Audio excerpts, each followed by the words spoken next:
Hello, everybody. It's nice to be back here again in Tampa, and for Veg Fest. I just did the Veg Fest conference in Boston a couple of weeks ago, and what I've been seeing is that every year it becomes bigger, and more people are becoming involved. I think it is really the fastest growing movement, social movement, in history when you think of it, because it's global. It's completely global. And it's amazing how far everybody has come. For instance, I was living in Paris for 2 years, and a few years ago, if you went into any French restaurant and asked for a vegan or even a vegetarian meal, they look at you rather funny. But now there's quite a few there, and in fact, I was at a cafe in southern France, and I said, "Oh, you got a veggie burger on the menu here?" And he says, "Yes, of course we do, because we got tired of everybody coming in and all they do is order French fries. So they have to get with the program, or else they're going to lose money." So demand, of course, is what is needed, and there's more and more demand for it. Sea Shepherd ships have been vegan since 1999, and vegetarian prior to that. And so right now we have about 175 crew on 10 different ships around the world. And they're involved and engaged in direct interventions against primarily illegal activities. And what we've done over the last few years is engaged in these very successful partnerships with governments. So we're actually probably the only non-government organization in the world that has these ties with governments for enforcement. So right now in Africa, we're partnered with Gabon and Liberia, Tanzania, Namibia, Santovia and Cape Verde, Benin and Togo, and we're creating more alliances all the time. And what does that mean?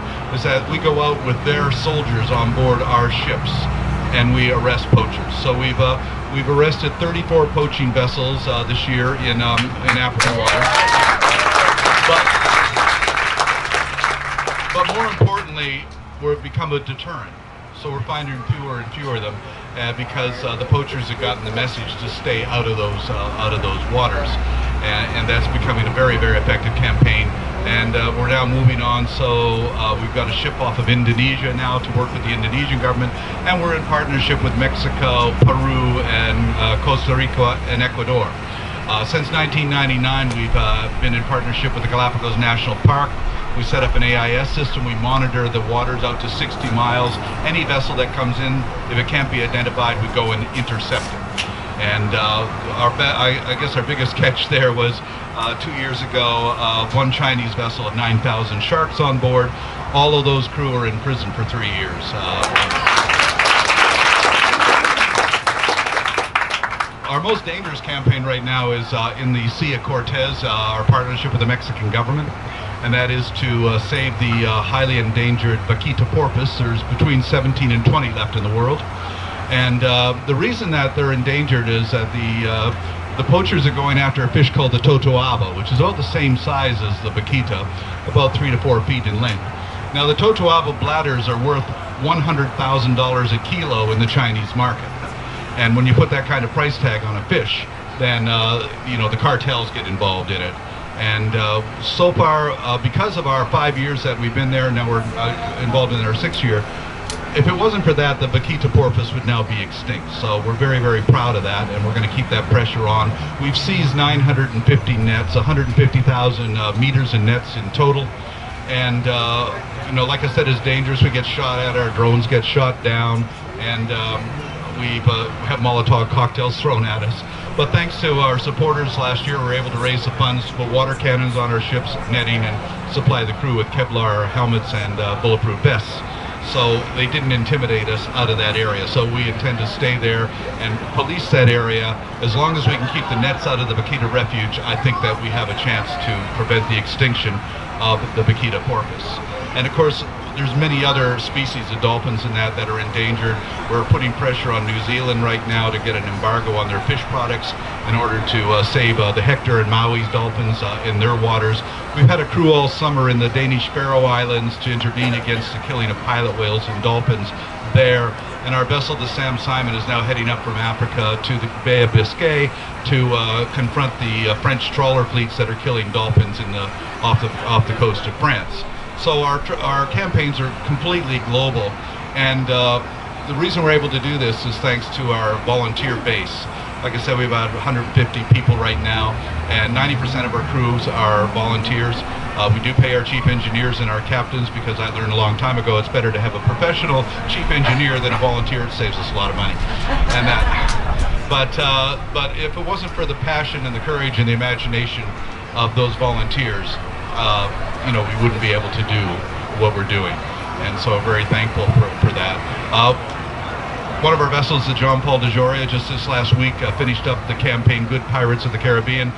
For the last 2 months, we've been supplying relief supplies to the people in the Bahamas. We've rescued many dogs and cats that have been were left homeless, brought them to Florida, found them new homes.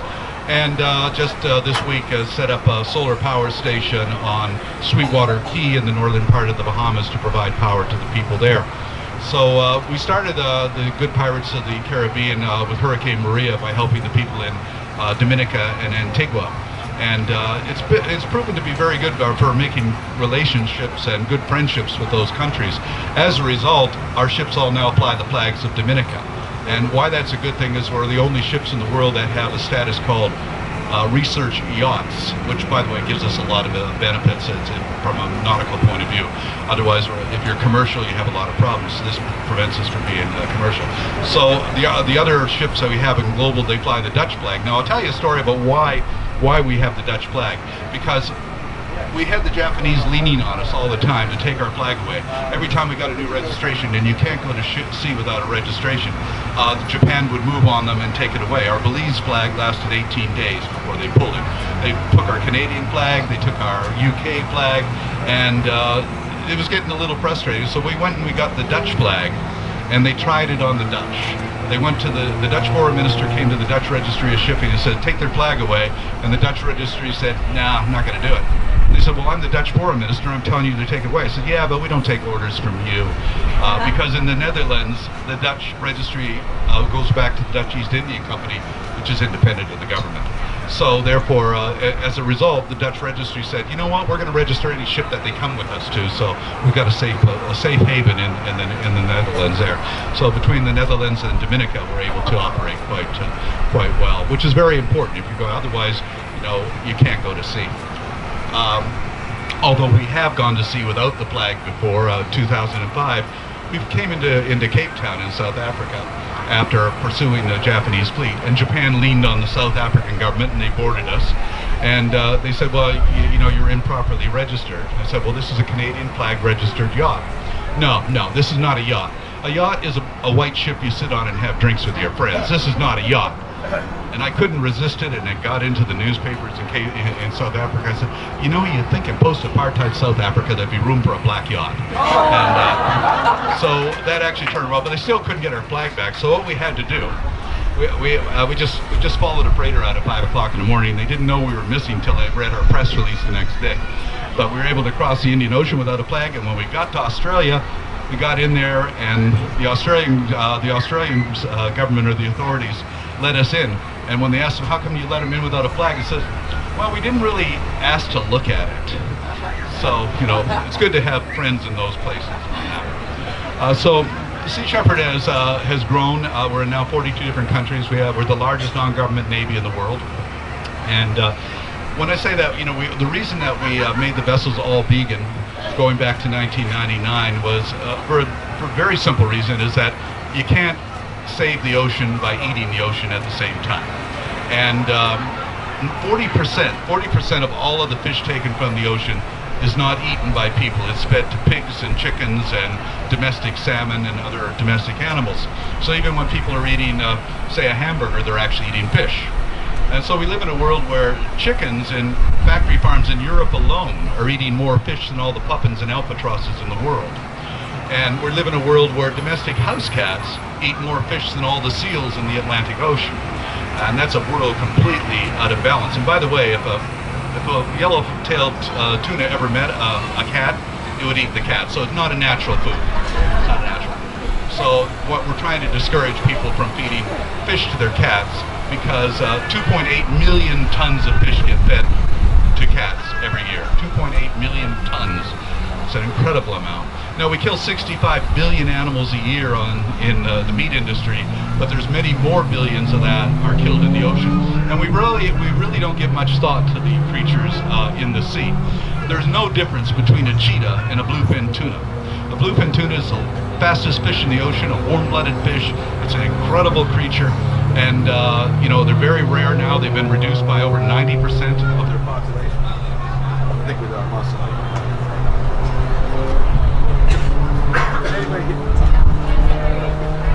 Hit it. Hit it. Oh. Can you all hear me now? Well, they've been reduced by over 90% of their population, and yet there's still a demand. And the reason for this is what I call the economics and the politics of extinction. That people make money by driving species extinct. And the bluefin tuna is a good example of that. Mitsubishi right now has enough bluefin tuna in their warehouses to supply their market for 15 years. If they never took another fish out of the ocean for the next 15 years, they would be able to supply everybody they need to supply with that bluefin tuna. But why don't they do that? Because they know that if they do it, that the populations will rise in the ocean. And if the population rises, the value of the tuna in their warehouses goes down. So scarcity makes the prices, keeps the prices up. And what if it goes extinct? Even better. Now they've got a priceless commodity, and this is Mitsubishi. They don't care about selling fish. They're just into short-term investment for short-term profit, as are most all other fishing companies in the world today.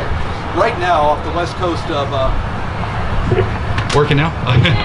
Right now, off of the west coast of off the west coast of Canada.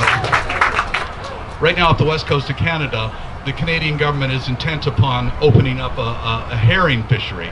Now, herring has declined by 20 to 30% every single year. You would think that they would just try and stop it and let it recover. The problem is the entire West Coast fishing fleet is owned by one man, Jimmy Pattison, a former used car salesman, and he tells the government what to do. And he doesn't care if they go extinct. Now, what happens when you diminish herring populations is you diminish salmon populations, and that diminishes orca, bear, eagle, and everything else right down the line.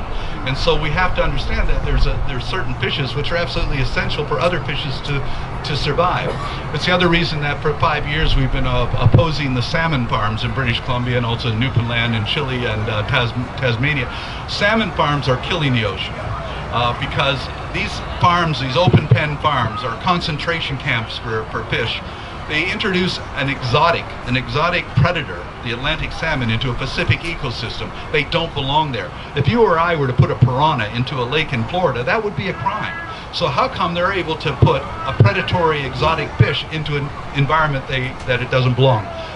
Because they got the politicians in their pocket and they do whatever they want. And what we've been able to do and prove is that these domestic salmon farms are spreading viruses and parasites to indigenous salmon populations. And we keep going to court and we keep winning, and the Canadian government simply ignores the court orders, and it keeps going on. But we are making progress. We're partnered up with the First Nations, with the Native Americans in British Columbia, and this year we were able to close 17 of those fish farms off of Vancouver Island. And we got to keep that pressure on. And also when the going gets tough, you got to pull out the big guns. So this summer we put Pamela Anderson on one of those fish farms with a camera, and that got us an incredible amount of publicity. And because we live in a media culture, and in a media culture you have to understand how the media works, and therefore the media only understands 4 things. Every news story has only 4 elements: sex, scandal, violence, or celebrity. If it doesn't have one of those elements, it's not a story. If it has all 4 elements, it's a super story you never get rid of. And so you have to take advantage of that. 2 years ago, when the Russians were capturing orcas and belugas, you know, we wanted to get a point across to the Russian government. But how are we supposed to speak to the Russian government? They're not going to listen to us. So I wrote a speech, and it was read to Putin and the Russian government, but it was delivered again by Pamela Anderson. They invited her there, and she gave it. And those whales and those orcas and belugas are being freed, and they're not being sent to captivity in China. So we have to know when to take advantage of that. Sea Shepherd has always understood that the most powerful weapon in the world is the camera. And that's why we go on all our campaigns are thoroughly covered with cameras, and that's why we had the TV show Whale Wars. I went to all the networks and I said, look, the biggest show on Discovery right now is a bunch of guys going into a cold, remote area of the world to catch crabs. You know, we'll give you men and women going to a far more remote, colder area of the world to save whales. It has to be more compelling than catching crabs every week. And so it went, and it would have been, it was a very big show and went on for 7 years, and I'm proud to say that one of the reasons we're not down there anymore is the Japanese are not down there anymore. The Japanese have retreated from the Southern Ocean whaling sanctuary, or whale sanctuary. There will be no more whaling in the Southern Ocean whale sanctuary. In fact, for this year, this is the first time in the history of commercial whaling that no whales will be killed in international waters. All whaling now is restricted to the waters of Japan, Norway, Iceland, and Denmark. And Norway is now the #1 whaling nation in the world, and Japan is second. Now, there's a lot of stories going around about how Japan is resuming commercial whaling. They never stopped. They just changed the name from scientific whaling to commercial whaling. But when people say, well, how come you're not going there to interfere with it? Because it's just like that song, you know when you have to know when to pull them, when you know when to hold them, and when to walk away. We have to walk away right now. Why? Because the new situation means Japan's whalers don't get any subsidies. And if they don't get subsidies, they're not going to survive. Now, one of the things that the Japanese government would love is for us to go in and intervene right now. That would inflame all the passions of the whalers and give them more of an excuse to continue doing what we're doing. So sometimes you just have to walk away. You've already done the damage, and let it just die on its own accord. And with the Japanese, you have to give, they don't want to lose face, so you got to make it look like they're making the decision to back out themselves. And so that's working really well, and I'm very, very happy that over the last 40 years, we've seen commercial whaling reduced by 95% as to compare what it was. And that's made a big difference. And the reason, and one of the reasons that this is very healthy for all of us is that whales are the farmers of the ocean. Without whales, we'd be in a lot of trouble because the crop that they grow is phytoplankton. And phytoplankton provides 70% of the oxygen in the air that we breathe. And phytoplankton populations have been reduced by 40% since 1950. Why? Because of the reduction of whales and seabirds and marine mammals. One blue whale every day defecates 3 tons into the ocean. And that's very rich in the nutrients of iron and nitrogen. That is the food of the phytoplankton. When you reduce whale populations, you reduce the nutrient base for phytoplankton, and that is the foundation of all life on this planet. If phytoplankton goes extinct, we all die. It's as simple as that. We do not live on this planet without phytoplankton. So it's very important that we do everything to encourage the growth of phytoplankton. A couple of years ago, the Fox Network attacked me quite viciously, which was quite a compliment, because they said, "Did you say that worms and trees and bees and fish are more important than people?" I say, yeah, I said that. How can you say something so outrageous as to say fish and bees and worms and trees are more important than people? Well, because fish and trees and worms and bees are more important than people. And there's a very simple reason for that. They can survive without us, but we cannot survive without them. They don't need us, we need them. If bees go extinct, we're in a lot of trouble. If worms go extinct, we're in a lot of trouble. If you look at the Earth as a spaceship, which is what it is on this incredible voyage around the galaxy, all spaceships have life support systems that provides the air that they breathe and the food that we eat and regulates climate and temperature. This planet, as a spaceship, has a life support system which provides everything that we need. The phytoplankton and the trees produce the oxygen and the food, and it regulates climate and temperature. But all life support systems have to be run by a crew.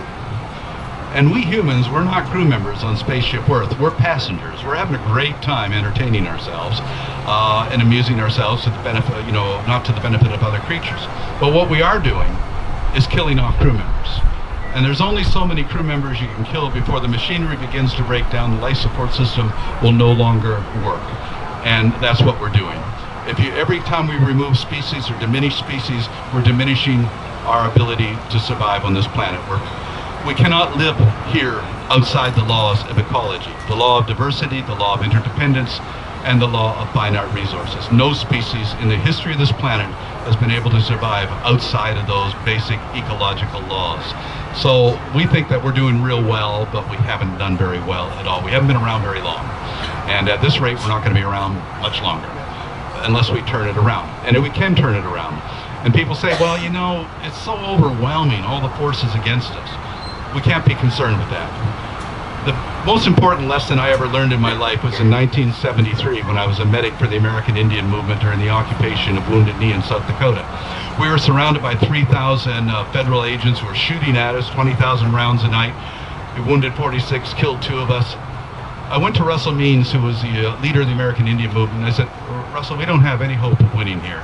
We're completely surrounded, we're outnumbered, the odds are against us, what are we doing here? And his answer is what's something that stayed with me for the rest of my life. When he said, well, we're not concerned about the odds against us. And we're not concerned about winning or losing. We're here because this is the right place to be, the right time to do it, and the right thing to do. He says, concentrate on the present, and that will take care of the future. So we don't worry about the future. We worry about the present and what we do right now. And will we survive? It's hard to say, but we can't worry about that. We just have to work towards that objective. But what really gives me a lot of hope when people really press me to it is I say, well, you know, in the history of mass extinctions on this planet, we're now in what's called the 6th mass extinction, called the Anthropocene, because we're responsible for it. The Permian extinction wiped out 97% of all life on this planet, and the last major extinction event was 65.2 million years ago with the extinction of the dinosaurs. But what did all of those mass extinction events have in common? 18 to 20 million years for a full recovery. So 18 to 20 million years from now, it's going to be a really nice planet. We might not be here, but it's going to be a nice planet. So that's what I use as my light at the end of the tunnel on all of this. But what I'm really encouraged by is the fact that so many young people today are getting involved and understanding that they can make a difference, and they're not being deterred by criticism. I was talking with Greta Thunberg just 2 weeks ago about this, and I said, does it bother you with all these death threats and criticism? And she said, no, not at all. Just accept that. That's part of it. And I realized that long ago that if you're going to change anything in the world, you're going to make enemies. And you can really measure your success by how many people you piss off. And I think Greta's pissing off a lot of people, which means that she's doing a lot of good. But it's amazing that a 16-year-old girl can get that kind of attention. But it's also amazing that so many individuals around the world have made such an incredible difference in so many ways. Because of Diane Fossey. Because of Diane Fossey, we still have mountain gorillas in Rwanda. And Jane Goodall's work and Baruta Galdakos's work with orangutans. David Wingate, who is a biologist in Bermuda, because of him, the storm petrel didn't go extinct. And I can't think of anything more noble than the fact that you lived, a species was prevented from extinction or habitat protected. That's about the greatest legacy that any person can ever have. And, you know, one of the criticisms we have against us all the time is, well, you know, you're risking people's lives when you go out there. Your crew are, you know, do you really ask them to risk their life to protect a whale? I said, absolutely. If they're not willing to risk their life to protect a whale, I don't want them on my crew. And they said, well, that's asking an awful lot of people. I said, no, not really. In our world, we don't think anything about asking young people to risk their life and give their life for real estate, oil wells, flags, and religion. So I think it's a far more noble thing to risk your life to protect an endangered species or a habitat. You know, we really just have to get our priorities right. Because it really comes down to what our values are. You know, a few years ago, a ranger in Zimbabwe shot and killed a poacher who was about to kill a black rhinoceros. And human rights groups around the world attacked him. How dare you kill a human being to protect an animal? And I think his answer really illustrated the hypocrisy that we live in. And he said, you know, if I was a police officer in Harare and a man ran out of Barclays Bank with a bag of money and I shot him in the head and killed him right on the street there, you'd pin a medal on me and call me a hero. So how is it that a bag of paper is more value than the future heritage of this nation? He says, that's where our values are. It's in property, it's in money, it's not in life. You know, imagine for a moment going into Mecca and spitting on the black stone. Do you think you're going to walk out of that city alive? You'll be ripped to pieces. Go up to the Wailing Wall in Jerusalem and start hacking away. You're going to get shot by an Israeli soldier, and nobody's going to have any sympathy for you. Or attack the Pieta in Rome with a hammer. You're going to be in serious trouble. Yet every day, We go into the most sacred and mysterious cathedrals of the world, the rainforests of Amazonia, the Great Barrier Reef off of Australia, the temperate forests of the West Coast, and totally desecrate and destroy these cathedrals. And what do?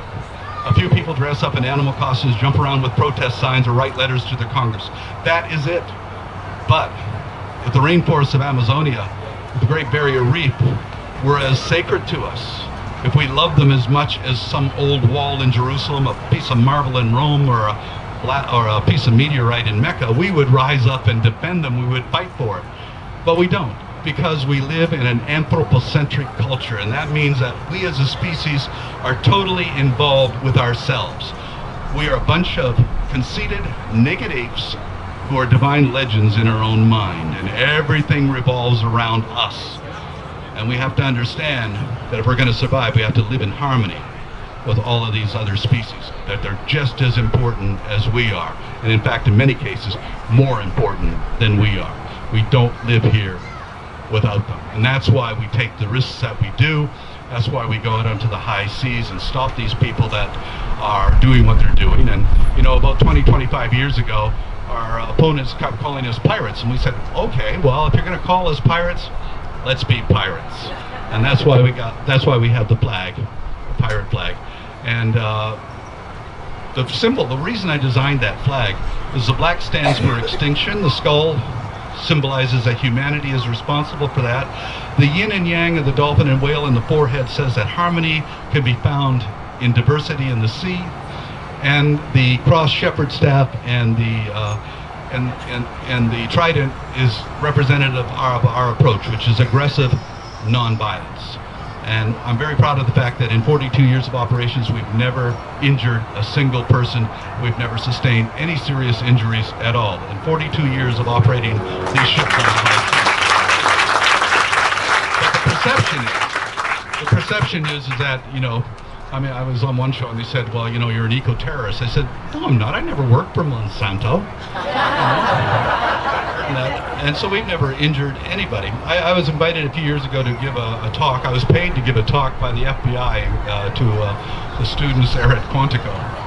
And an FBI agent said, well, you know, Sea Shepherd's walking a pretty damn fine line when it comes to the law. And I said, yeah, well, who cares how fine it is as long as you don't cross the line? Couldn't really argue with that. But he said, well, you know, some of your crew have gone on to become eco-terrorists. I said, really? Like, what are you talking about? I said, Rod Coronado is an eco-terrorist. I said, he breeds some mink from a mink farm. Is that your definition of terrorism? He said, well, you know, and I said, besides, he did that after he left Sea Shepherd. He did that on his own. That's his thing. And he said, well, you trained him.